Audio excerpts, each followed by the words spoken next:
Hi everyone, I hope you're all doing well, and in today's video we're taking a look at this. This is the Zhiyun MOLUS G300, a tiny yet powerful COB light. And to make this video a little bit more useful, especially for those of you who might just be getting your filmmaking journey started, I thought I would also walk you through a very simple single light setup for interviews using this light that will make them look more polished and professional, like this.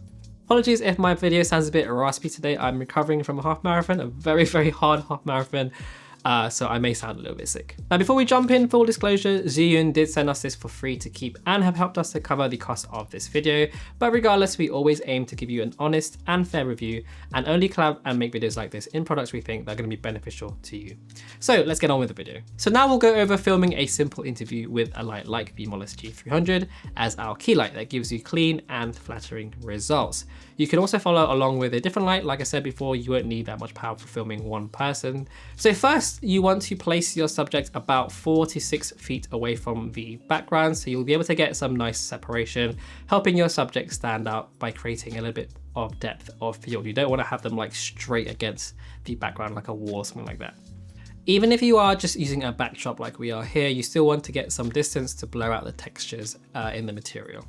Next, you want to position your light and also add a light modifier. The reflector you get with a light gives you a very hard and harsh light, so using a softbox with a diffuser is essential as it will give you a much softer look. It helps to create a flattering light with soft shadows. As the G300 has a Bowens mount, you can use all sorts of modifiers, but Zhiyun also do make some as well, so do check those out. So now you can position your light at a 45-degree angle from the subject, slightly from above, but not so high that you don't get a catch light in your subject's eye. I like to ask anyone I'm filming which side of their face they prefer, as most people have like a preference. I'll then place the light on the opposite side to the chosen profile, and that's because we want the side with the shadows to be closer to the camera. The reason for this is that the shadows help to make your subject appear less flat and washed out, as they help to define facial features. You can of course go for much more side on to get more shadows and go for a more moody look. You can shoot more frontal for a more even look. It's really down to the tone you're going for, but in this case I find a 45-degree angle is a good fit for me. There is no kind of like one right answer, it just kind of depends on what you're going for. After all that's done, you need to go over to your camera and just make sure that you match your white balance to the temperature of your light. So I'm using 5600 kelvins to get a daylight look. So I'll just match that from the light to the camera settings. Make sure as well that you're not using auto white balance, as when you use auto white balance, the color temperature tends to shift as you film, so that's something that you want to avoid. And lastly, you just need to adjust the power of the light. If you're not filming in a studio but in an environment with ambient light, I would recommend exposing for the ambient light and then adjusting the power on the light to match that for a very natural look. You may also want to match the power of your key light to match the skin tone of the person you're shooting. So typically if you have a more paler subject, you want to go for slightly less power, and if you have more darker skin tones, then you want to adjust the power slightly up. Additionally, if you have a reflector, you can use that to further soften the light by placing it on the opposite side for a little bit of fill light. And there you have it. That's pretty much how you set up for a very clean and professional interview using just a single light. Now you can get more complicated with this by using multiple lights to add things like side lights, fill light, hair light, backlight, and for creative effects to add a bit of pop or color, all kinds of different stuff. But honestly, for most of the work I do, simple interviews and things like that, a single light setup for most things, 85–90% of the time, is good enough for me. And like what I just showed you is kind of like my go-to. A lot of the filming I do is on location, so it's just not practical to be setting up like lots of multiple lights, and I usually have just a few minutes at most to set up. But we'll definitely do a video in the future going over some of the more complex things that you can do. Now at £599 here in the UK, this tiny thing punches way above its weight with an output of 300 watts. And if that's not enough for you, you can actually activate a max extreme mode by holding down the 2 knobs to go all the way to 500 watts. Now there is obviously a catch to that. The light only hits full brightness at about 4300 kelvins. You can still adjust the color temperature while in this mode, but you just won't be able to get that peak power. Now, to be honest, most people probably won't ever need that much power, especially for your typical interview setups or for YouTube content like this. But in scenarios where you need to light up a space or deal with some very strong ambient light, maybe things like overblown windows, then this light will probably have no issue with that.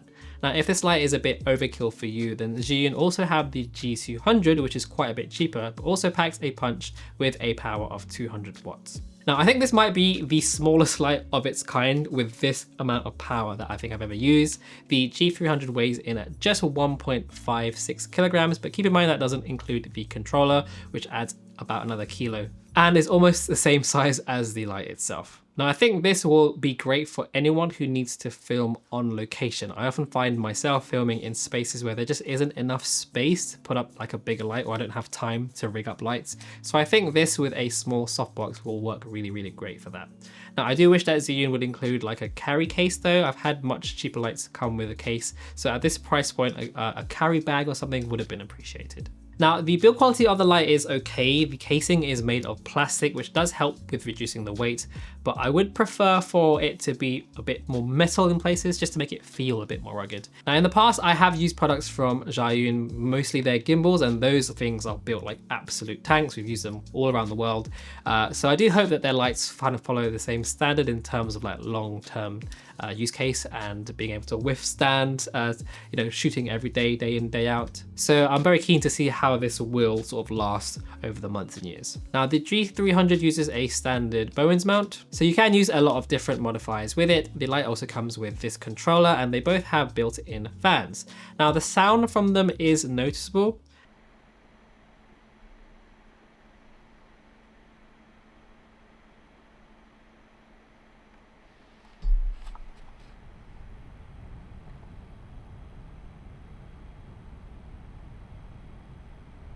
But nothing that a little bit of noise reduction couldn't eliminate in post, and nothing that's too distracting for either you or the shooter or the subject, but it is there, so just keep that in mind. The G300 has a color temperature range of 2700 to 6500 Kelvins, and also comes with these 14 built-in effects if you want to get more creative with it.